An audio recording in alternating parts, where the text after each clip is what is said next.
The reason some people make more money than you has absolutely nothing to do with talent. You're good, and I know you're good. You can build, you can design, you can solve problems most people cannot solve, and yet you're still stuck. The difference is not a skill, the difference is that they have the audacity to do the thing that I'm about to show you in this video. That's it. That is the whole gap. It is not a secret, it's not a funnel, it's not an AI tool. It is one behavior that most people will not do because it makes them uncomfortable for about 9 seconds.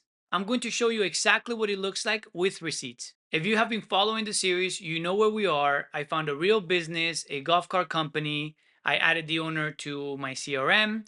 I built her a website before she even asked me to. I sent her a Loom video. I called her and got the gatekeeper. I called back and got her live, and she did not book. And here's the update. She still has not responded. And I'm still messaging her. I called her shop again this week. She was not in.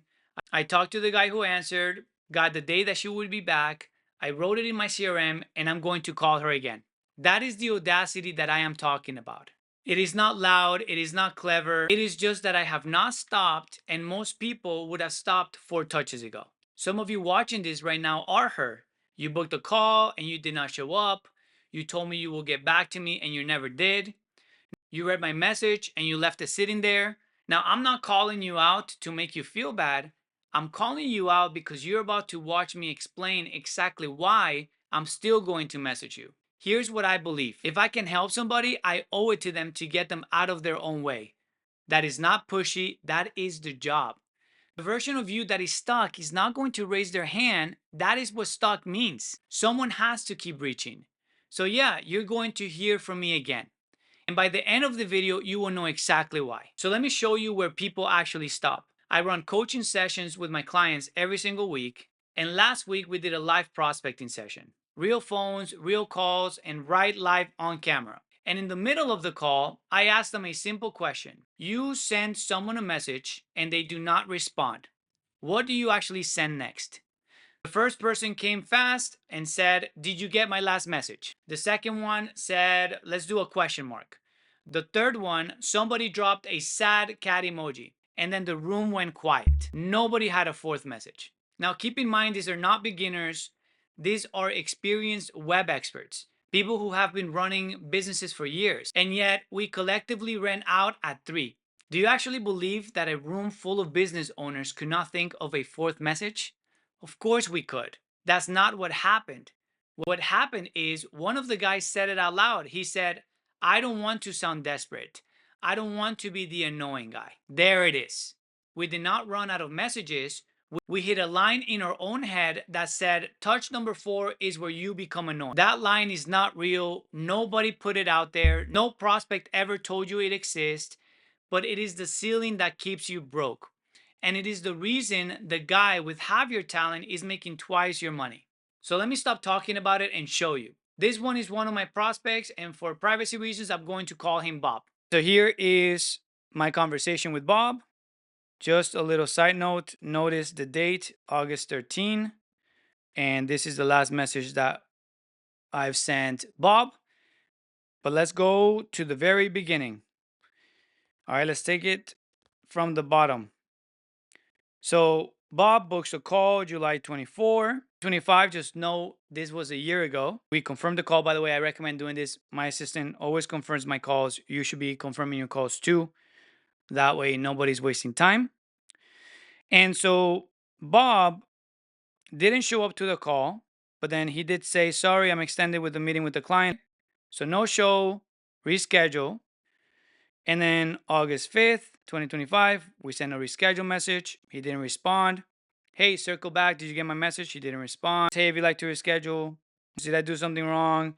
We're now using emojis. "Hey, are you there?" "Hey," more messages. Keep tracks on the times, guys. "Hey, someone in your community just recently closed a $25,000 a month deal. Are you interested in connecting? This is a client of mine named Leon, and I wanted to share that with him." Who did that? Who was the client? I was super happy to share. So I said, "This was Leon, one of my clients. I can't share details specifically. I just want to show you the process." So like, just let's get back on a phone call. "Hey, still interested in getting connected?" So then we send him a message. Hey, is everything okay? I know that getting to that 50K MRR is important to you. Did that change? And then Bob sends a message that says, your SMS nudging campaign is intense. He's right, because I'm intense and you should be too. And if you're not okay with being intense, which I'll rather finish his sentence here, is not intense, it's intentional, then I don't know what to tell you. I don't know how we're going to make money if you're not doing the uncomfortable things. That's just a side note. So then I said, hey, the part about it, Bob, is that this is not automated. Every message is intentionally sent to those people who would be able to help. I apologize for being professionally persistent. And he's like, that's cool. Oh, we're back at it. Following up. He's telling me some of his challenges. Cool, you got it. Hey, he's not responding. He's not responding. After he gave me some signal, he's not responding.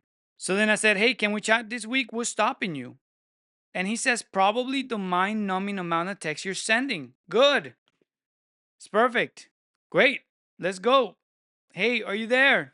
Let's talk. Guys, here, let's go. Where you at? Oh, to a point that let's talk. He booked a call. There goes Linda again, confirming the call.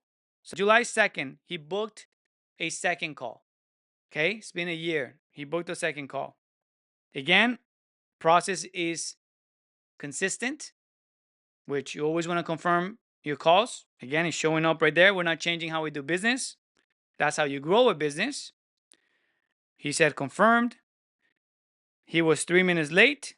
Hey, did you get my Zoom link? Join in now. And then I got him back on a phone call. And for the record, just so you know, he shared an objection here, shared something that is happening. So I'm blurring that out. Even for Bob, I don't want you guys to see that as his business. And we're still following up. And it's still August 13, and we're still following up with Bob. And by the way, just for the record, you don't have to go and pause and get all the messages here. I have a file, I put them all together. So you guys are more than welcome to use them. My only ask is comment below, what would your fourth message look like? Post it below, and I'm happy to send you the whole library of all my follow-ups, yours to take. 43 messages, and I want you to notice something specific in there. He did not show up to the first call. He stood me up, and I kept going. And that is the part almost nobody watching this will do. You can follow up before a call, but following up after somebody wastes your time is a completely different muscle. I want to give you two more because I don't want you thinking that Bob is a weird outlier. I have a client right now. Before he was a client, we sent 86 messages to get one book call. He was the one who answered. Another client took 53 days from first contact to signing. Another took about a year. All three of them are currently working with me right now. All three of them are getting great results. Every single one of them was at some point someone that I could have easily written off as not interested. So let me take apart the three stories that stop you at message 3. They will remember me as the annoying guy. No, they won't. They will not. You don't even remember what you ate for breakfast on Tuesday. They're running a business, raising kids, dealing with their own problems. Your message is not the main character of their day. I promise you that. The story where they're sitting, they're thinking about how annoying you are, that story only exists in your head. And it is not playing in theirs. Silence means no. Silence means silence. They did not say no. They didn't say they're not interested. They did not say stop. You decided that for them. And when you decide that for them, you're making a business decision based on a guess. Only one thing means stop, and that is if someone actually saying stop. Until you hear that, you have not heard anything. No reply means I suck. And this one is the most expensive. When someone doesn't answer, we go straight to it's me or they're not interested. Those are the only two options we give ourselves. However, there are others. Maybe the angle was wrong. Maybe the message was right, but the timing was wrong. Maybe they were in the middle of something. I mean, I live in Florida. It rains for 15 minutes and then all of a sudden the sun comes out. If you decided you were never going outside again because it rained once, you'd be a complete fool. That is what you do with prospects. It rained one time and then you decided the weather is permanent. There's something underneath all of this that I want to name it because I deal with it. I deal with ADHD, and there's a thing that goes with it called rejection sensitivity dysphoria, RSD. What it means is that rejection does not feel like a small thing that you can shake off. It feels enormous, out of proportion, physical. So naturally, you build a life where you don't get rejected, you avoid the phone, you avoid the follow up, you stay in the work that you're really good at, which means you are avoiding the exact activity that grows your business. So here's the reframe that got me out of it. Rejection is not the sign that something went wrong. Rejection is the marker that progress is happening. If nobody's telling you no, you're not talking to enough people. I'm not telling you to stop feeling it. I feel it.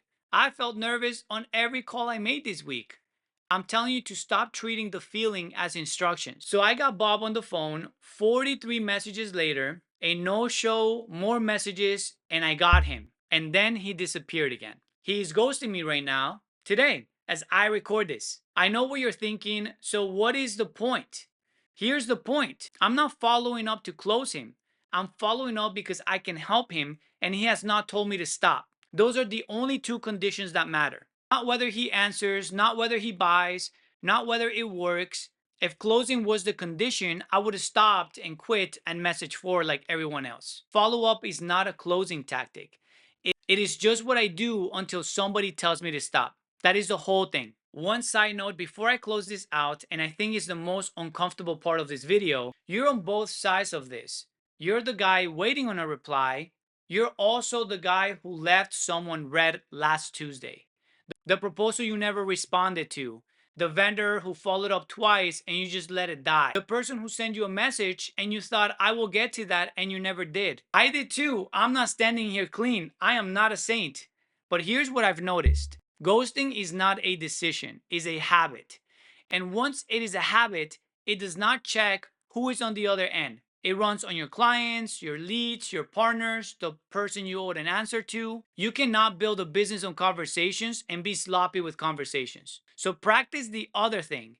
If somebody sends you something and the answer is no, say no. It takes 4 seconds. No thanks, not right now. That is it. That is the whole skill. And I promise you, the person on the other end will respect you more for a clean no than for silence. I know I do. Stop making people guess. So let me come back to where we first started. I told you the difference between you and the person making more money is audacity. Now you have seen what it looks like. It is not impressive. It is a guy sending message 44. And if you recognize yourself in the beginning of this video, you already know what happens next. You're going to get another message from me. You can answer it. You can tell me to stop and I will stop immediately. No hard feelings. But what I'm not going to do is decide for you that you're not interested because you never said that. And if you're on the other side of this, sitting on a list of people who went quiet on you, you owe them the same thing. Go send message number 4. Next video, I'm calling the golf cart shop again. And Bob, if you're watching, you already know the next one's coming. Create a great day, guys, and I'll see you in the next video.